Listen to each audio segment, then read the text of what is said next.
시청자 여러분 안녕하십니까? 주말 뉴스에이 시작합니다. 세계 최대 원유 수출국인 사우디아라비아의 핵심 석유 시설들이 폭격을 맞았습니다.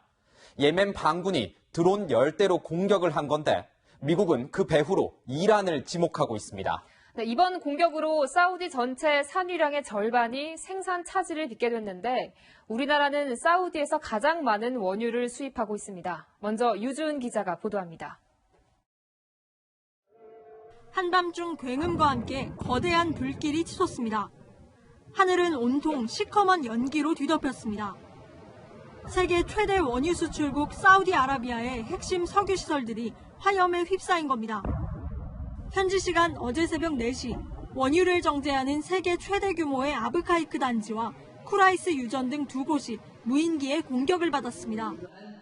예멘 반군은 이번 공격이 자신의 소행이라며 무인기 10대로 국영 석유 회사인 아람코의 시설들을 공격했다고 주장했습니다.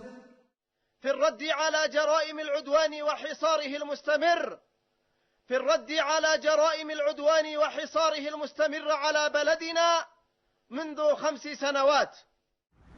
하지만 미국은 이번 공격의 주체로 예멘 반군과 긴밀한 이란을 지목했습니다. 마이크 폼페이오 미 국무장관은 공격이 예멘에서 비롯됐다는 증거가 없다며 이란이 세계 원유 공급망에 대한 전례 없는 공격을 저질렀다고 비난했습니다.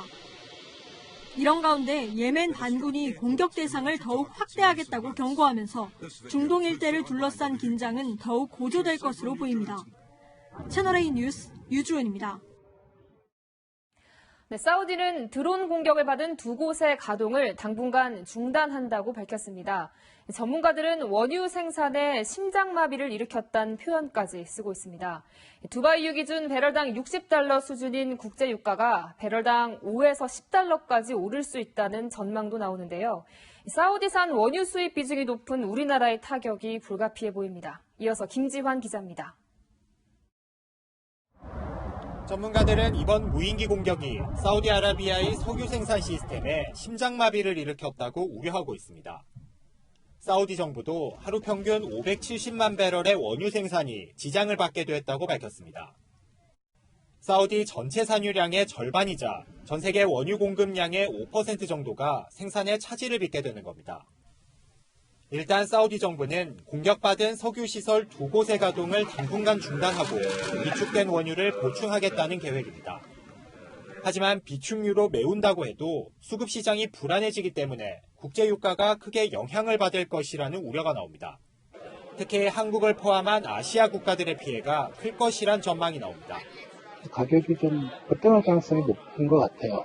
호르무즈 해협을 통해서 우리나라로 들어오는 원유 수입 물량이 많으니까 당장 국제유가가 배럴당 5에서 $10 정도 오를 것이란 전망도 나옵니다.